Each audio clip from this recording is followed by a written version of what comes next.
it needs a little bit thinning, adjusting from the edges, but I'm not gonna rush. I'm gonna use my spring assisted punch tool to put some markings where my copper pins are gonna be. So why I'm doing this is because the drill bit is tend to skid over the steel. When you put a punch hole on it, it will just hold on to it, and you're gonna get precise holes for your pins. So should be enough. I don't know if you can see my dents. One is here, the other one is over here, and there's the third one, this one. So we're gonna carry on and drill the holes.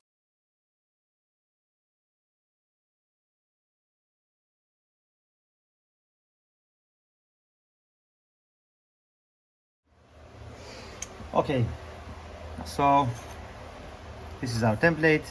We drill the holes. I decided to use 6 millimeters instead of 5. I taper it down to 2 millimeters. And what we're gonna do now is grind our bevels. For that purpose, I have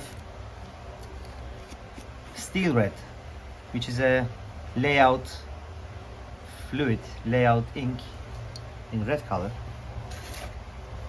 We're going to just rub the edge 1 or 2 times is enough and let it dry.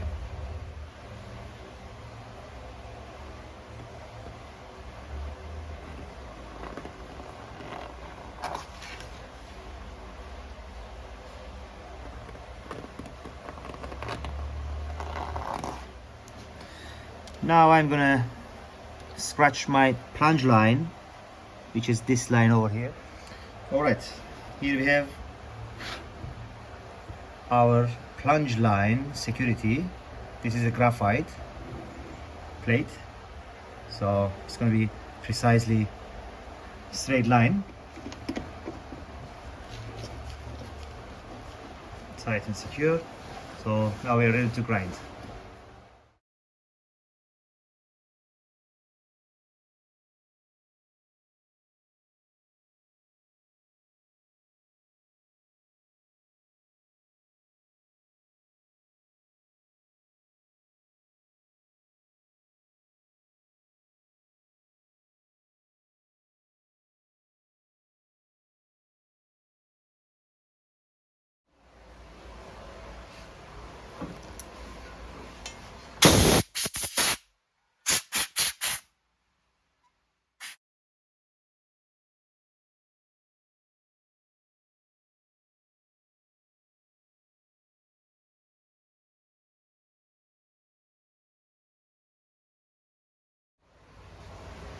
So we grind our bevels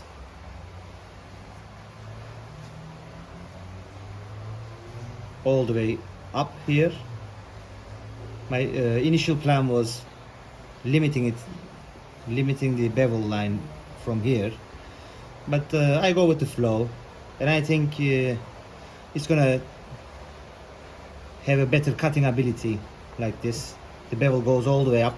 It's a flat grind, as you can see, and we're ready for the heat treatment. Let me take this off first, and to see if we are on the bright side of this project. Hopefully we will. I'm gonna check my plunge lines, if they're symmetrical or not. I check the tip of the knife, it's symmetrical on both sides here, and perfectly aligned plunge lines, thanks to our Nordic Edge plunge line security. So not heat treated yet, so I'm not going to try to bend it. but I'm sure it's going to be a flexible knife, semi-flexible one. So this is all I have, just for now. The next step is to heat treat, and we will carry on. Thank you, bye bye.